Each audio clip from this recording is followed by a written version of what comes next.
Welcome to I Know You're Listening, the internet show where we talk about things, we direct it to the creators in a false assumption that they listen to our petty little opinions.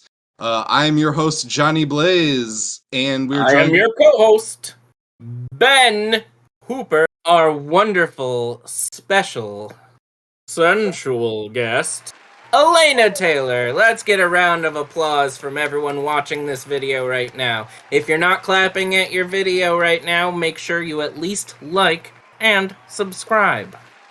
We'll also accept a like if you do not applause. Also subscribe. We're on our way to 500 subscribers. All I want is a community tab. I don't need to get crazy. I just want a community tab.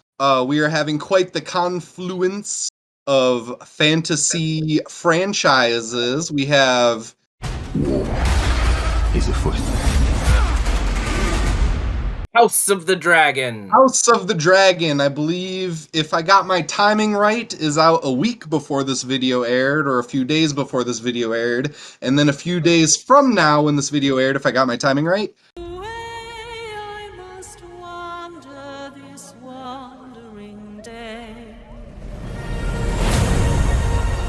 Rings of Power. I would say neither shows have super catchy titles. I feel like I mess up both of them regularly. I think they both just sort of have titles that intentionally conjure the franchise so that you don't really need to be told, like, oh, House of the Dragon. Oh, okay, so that's a Game of Thrones spinoff? Yeah. And Rings of Power, like, who else would dare? Unless it's, like, the Mandarin from Marvel Comics. Anyway, we're going to be bringing you good examples of interesting fantasy characters today. We are doing the Dungeons and Dragons draft.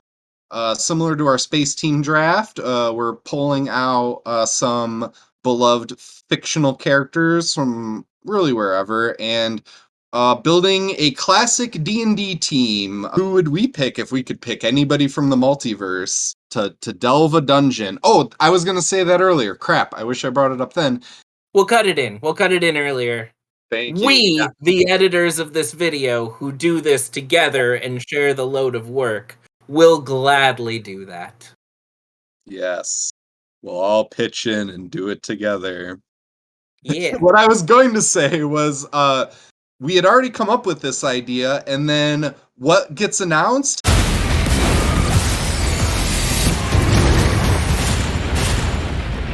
An actual Dungeons and Dragons movie. So maybe they are listening. Do you ever copied us? I think they are listening. I think I was right to name the show this, because I'm pretty sure, they're going to get all their good ideas from us. All I remember is that Chris Pine is edging the bard. Yes. Classic. Somebody gave their D&D character a goofy, borderline sexual name, not even borderline, and a double entendre. And I'm sure that was intentional, and if it's not, I guess it's just part of the physical laws of D&D that just happens. Just happens. I'm relatively excited for that movie. I've appreciated but not enjoyed any previous D&D movie. And the Oscar goes to... Let their blood rain from the sky! Jeremy Irons. In my opinion, the best Dungeons and Dragons movie that's been made so far is Krull. Oh yeah, we got some our Krull expert in the audience today. Followed by in the Ewok Adventure Caravan of Courage. Oh yeah, I started watching Krull last night and then I got distracted. Not Krull's fault. I just I'm also not an 80s bean, and I feel like there's a lot of 80s nostalgia at play. James Horner fandom. Well, I mean, it wasn't really nostalgia, it was just what it was at the time. So let's get this cooking.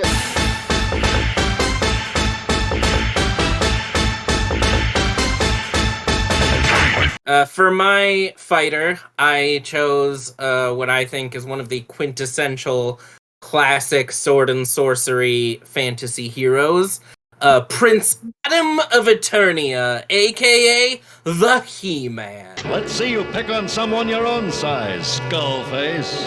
Come on, Battle Cat. An Eternian snail can move faster than this. Hey, up there! I don't like people who destroy trees. You're a loser, Skeletor.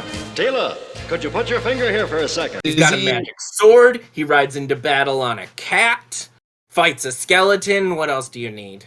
You know, he does the I have the power! And then he changes back into Adam to take a long rest and heal his wounds and, you know, recharge his sword slots or whatever. It's been a while since I've played D&D. Oh, you mostly got the He-Man rules correctly, as I remember them. Mm-hmm. No, He-Man's great. How do you like the two... Have you been watching the new He-Mans? I haven't watched either of them, but I have heard good things, and I look forward to the day that I finally get around to them. Elena, who's your fighter? My fighter is Dar, the Beastmaster.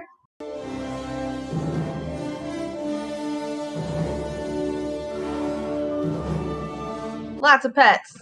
He's got Kodo and Podo, the little ferrets. He's got an eagle. He's got a tiger that he just hangs out with all the time. He's got a human bestie. The movies were really fun, although, like, the first and second one are very, very different. Like, clearly made by different artistic teams. Right, yeah. Beastmaster 2, they jumped right into, okay, what if he went to modern-day New York? I was also a big fan of the show as a teen, because, I mean, how could you not be? It was just hot people with not a lot of clothes on. I was gonna say, I feel like a naked, muscly man who's nice to animals is a very easy sell. Yeah. I mean, a little. He is marrying me, after all.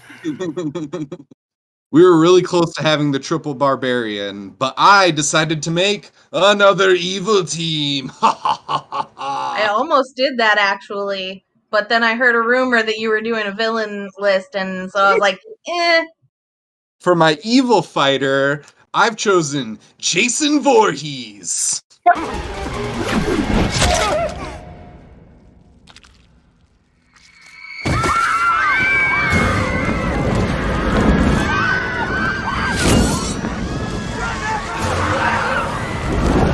He'll be a great fighter. He's a fucking tank. He takes infinite damage.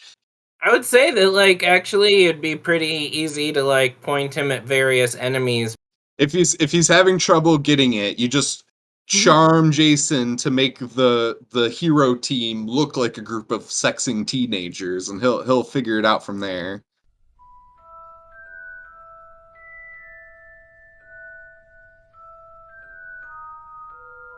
For my wizard, I chose Moraine Aes Sedai of the Blue Aja from Robert Jordan's Amazon Prime's The Wheel of Time.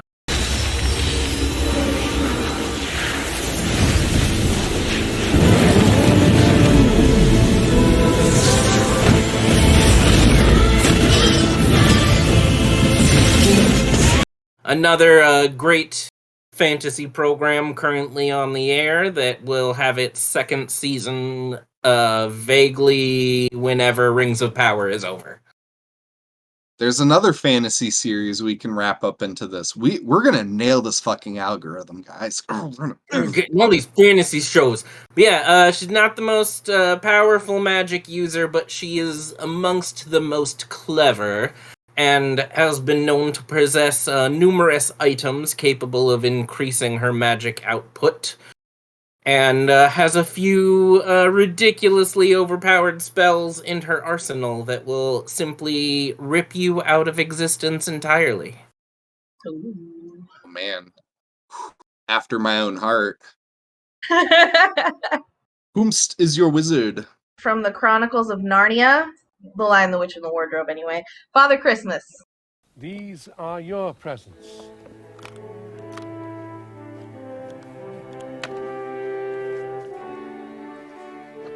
And they are tools, not toys. The time to use them may be near at hand. He's a magical being. He showed up with the tools that his team needed in the moment that they were going to need them. Well, the launching moment, I guess. Even the witch feared him. Yeah. Oh, Ben. So Father Christmas, he's like a Santa Claus character during on December 25th. Christians and non and most Americans, we celebrate a holiday called Christmas. Like And Christian Hanukkah? yeah, it's like Okay, pack it okay. all in one day though. It's Cool. So he's like Hanukkah Harry for Gentiles. anything else for Father Christmas? Was he pulling stuff out of a sack? Like Yeah, very he had like a fancy? sleigh and a sack and some magic weapons and stuff. He had like most of the trappings, but they made it more like Lord of the Rings fantasy-y. Yeah. Instead of toys, they got like swords and daggers and healing Right. potions. All right, for my evil wizard, I went with Mayor Richard Wilkins from Buffy the Vampire Slayer. It's a little sooner than I expected. I had this whole section on civic pride.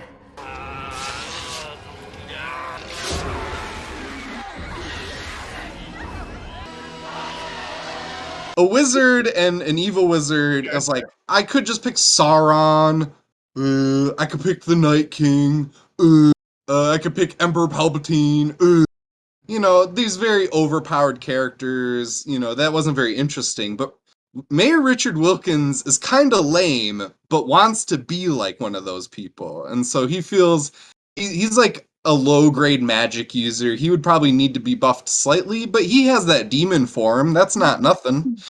Has that Ned Flanders dialogue style. Yeah, yeah, that's what I was thinking. He would be really funny in a D&D group as the evil wizard because he sounds like your dad who wants to make sure your lunch is packed. 10,000 deaths. Well, golly, that's terrific. Oh, and it would be, yeah, I could see him like manipulating Jason Voorhees. Mm-hmm. He's like, I'm your dad, Jason. We're gonna go and murder some people. You'll like that, right? Get rid of those teenagers getting up to shenanigans.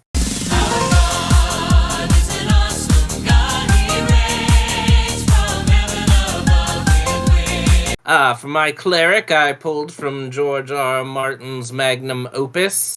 I went with Thoros of Myr, because you need to have someone on your team with a lot of Phoenix Downs. Always been a terrible priest. Drank too much rum. Fucked all the holes in King's Landing.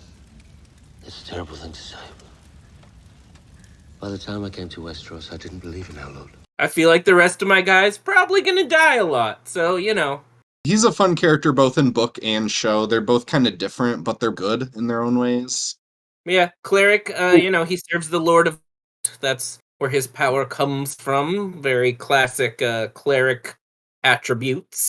In the show, he dies north of the wall, and then Barrick's like, well, I only get one death left. Elena? My cleric, I also chose from Song of Ice and Fire, Jaqen Gar. Where were you? A man has patrol duty. Tywin Lannister was right here, and now he's gone. A girl owes one more name. The Red God demands it. Give the man a name. He's got powers from a god. I thought about making him a rogue because obviously surreptitious very much, but ended up deciding on him as the cleric. And also, he's just the actor who played him in the show is kind of hot, and that doesn't really have anything to do with him being the choice, though. You're allowed. Yeah, that's funny you mentioned could be rogue because I was thinking he's definitely cleric multi-classed rogue. He definitely splashed a little of both to be the sneakiest motherfucker in the universe. And is he even actually still alive? We don't really know. Jaqen Hagar could just be a suit they keep on the coat rack at the Faceless Man headquarters. Like it could be that dude's first identity. It could be one he made up. It could be one that a bunch of people use. Even I think in the book they talk about it even more that all these identities, it's all meaningless because they're all this place tears your humanity away. Also picked a Game of Thrones character. My cleric is Melisandre. I see a darkness in you. And in that darkness, eyes staring back at me. Brown eyes, blue eyes, green eyes. Eyes you'll shut forever. Cleric of the Red God, the only or one of the few entities you can definitely say exist in this universe in some form or another. It might not be R'hllor, but somebody's making those shadow babies. Yeah, I just want to point out that the other day when Elena and I were talking about this, and I mentioned Melisandre as a possible cleric, Elena said, "No, Johnny's like definitely gonna pick her." That's so funny because she was my wizard and then became my backup cleric, and then I liked her more than my regular cleric by a little bit and switched it. Yeah, that happened to me with a couple of mine too. Elena knew my mind before I did. She's got legit magic, sexy magic, kinda sexual assault magic, but depends on the recipient. Some of them are really down for it. Some of them Some people want a leech on their wiener. She could have probably found somebody in Westeros who would have been down for those leech wieners. They just didn't have the king blood. That's not her fault. You know what? Even though she's like secretly an old lady, I have never lost an ounce of respect for her. Honestly, I gained respect for her playing one over on everybody and still girl bossing it, even though she's like hundreds of years old. And I think the only thing she did wrong was kill Shireen.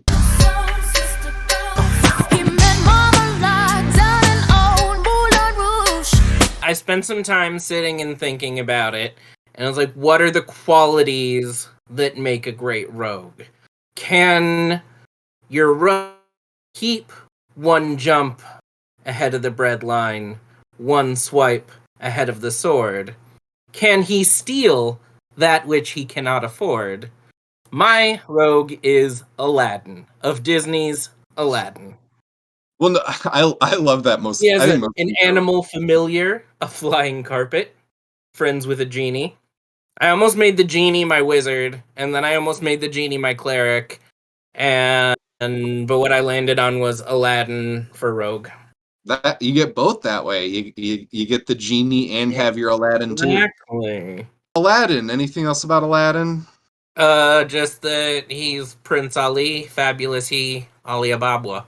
From a time of ancient myth, etc. Autolycus, the king of thieves. Yeah. Say, how'd you like to grab a bite to eat? I know this great little place. You and... Oh, come on, Xena. It's just a lousy little ruby. It's not even worth talking about. They won't even know that it's gone. Look! The ruby! It's gone!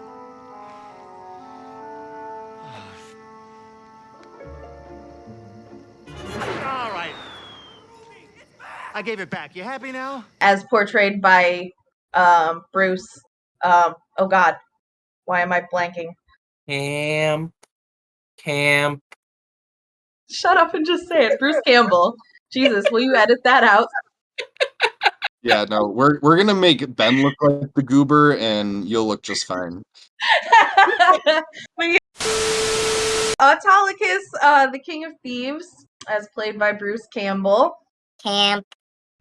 The amazing, mostly B actor. He frequently is in costumes, and for some reason nobody seems to notice that it's him, even though he never even like shaves off his mustache or anything. And he always does the same mannerisms. He sounds like a good D&D wizard. Eccentric but still sort of useful. Or wait, rogue. Rogue, God. yeah. He I need wishes he was a wizard. I need more delicious Mountain Dew voltage. I'm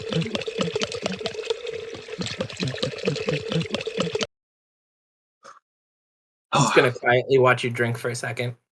No, that's all staying in uncut. Well, there were some very goofy meta episodes of Xena where they would like come to modern day or modern century anyway. And I should point out that in the Army of Darkness comic book series has crossed over with both the Marvel universe and the Xena universe. So potentially they are all in the same multiverse. That's fantastic. Bruce Campbell would or Ashley Williams would fit in the MCU, I feel like, without too much alteration. Totally. His goofiness, I feel like, would vibe with the other characters. And same with I feel like just Bruce Campbell just fits well in the MCU. Based on first Deadpool movie, R-rated. well, yeah, and it's when he's like in Multiverse of Madness, proving that. Mm-hmm. They should have, man. I like his little cameo, his little bit. I'm sure it was really easy to film, but man, I wish they got him on the Illuminati somehow. Man, just That would have been somehow. fun. Oh my god, Yeah. Mysterio, played by Bruce Campbell on the Illuminati. I know you're listening, Sam Raimi. It's not too late. It's not too late. Bruce Campbell, good. But for evil, my evil rogue. Oh yeah, this is another one we're gonna have to teleport him. But he's already kind of part of a multiverse hopping franchise, so it shouldn't be too hard. My evil rogue is Crumbopulous Michael.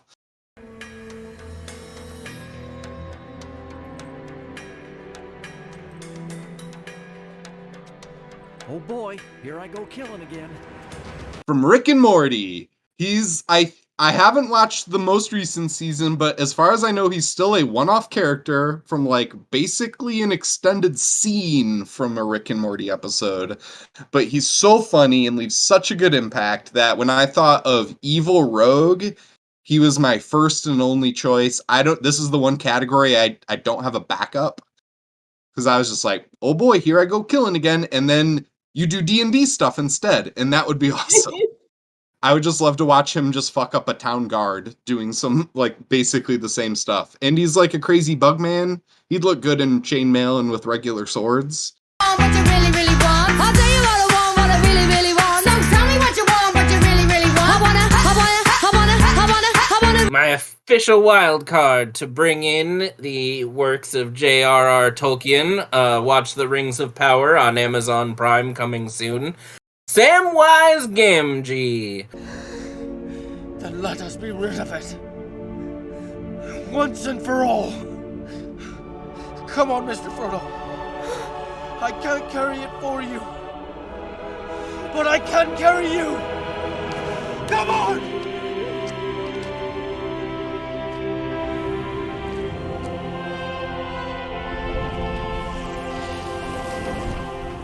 He's a little bit rogue, he's a little bit warrior, kind of OP. Samwise Gamgee, undefeated. He fucked up a whole tower of orcs. Tate owned. Elena, who's your wild card? I didn't plan this way, but my wild card is also from the works of J.R.R. Tolkien. Because he was the character I had the hardest time letting go of for a couple other characters, especially fighter, Bjorn.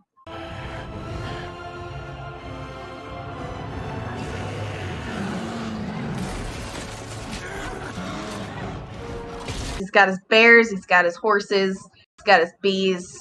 Man, the Battle of the Five Armies had literally every army except Bjorn's bees. God. Peter Jackson, Oversight. I know you're listening. When you go back and do the re-release of Hobbit, I want Bjorn hucking bees. Just stinging people's eyes out. I want the bees to go fight that fucking sandworm the orcs have. But just Peter, that's what 6 movies of success does to you. You put worms in the Hobbit. I remember sitting in the theater watching that movie the first time and being like, "What? Tremors? What?" Peter Jackson was at the premiere whispering, "Well, he never said there weren't any worms there." My wild card is not from Lord of the Rings. I'm kind of bummed that it isn't. We would have a double, triple pick, but it is not. It is not from the works of J.R.R. Tolkien. It's from the works of Michael Crichton. I am picking the Spinosaurus from Jurassic Park 3.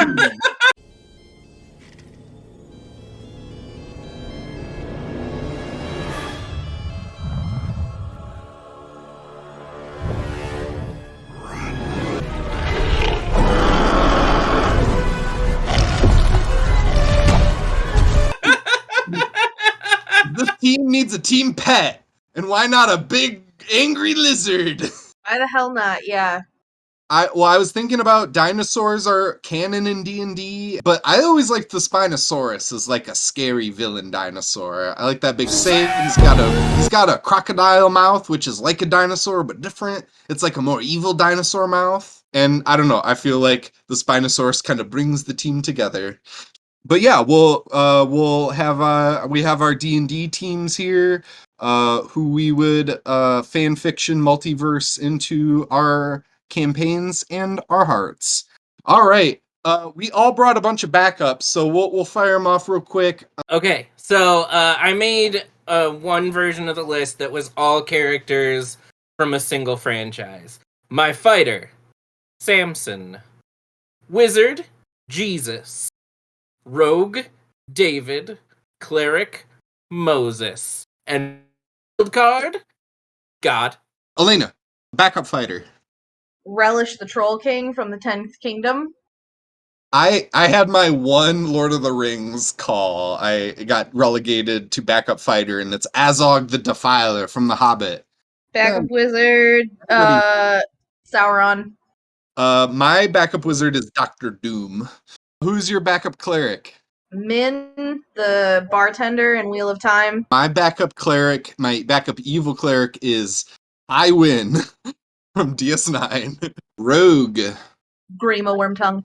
Did you have a backup evil wild card? Xena. Oh, Xena in her evil phase. Ooh, alternate Xena, actually. Era. My wild card backup was a callback from our space team draft. It was Hannibal Lecter. As well as being a good space team person, he would probably also do well as just like, I don't know, Team Chef. Yeah, Team Chef, maybe a bard?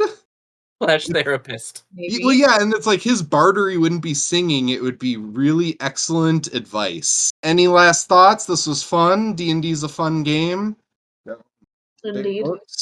Just casually letting you know that, hit me up if you ever want to play D&D. But first, like and subscribe the video. I know you did earlier, but just make sure it's down there and it's still liked and you're still subscribed. Just knock that out before Don't you click head out like today. twice, because then you'll unlike. If you do it again, do it a third time. I've been Johnny Blaze. I've been Ben Hooper. Thanks for having me on again, guys. I'm Elena. And we know you're listening. I know you're listening. We all know you're listening. We're listening. We'll see you next time. Until I kill the recording. Catchphrase. We're still catchphrasing.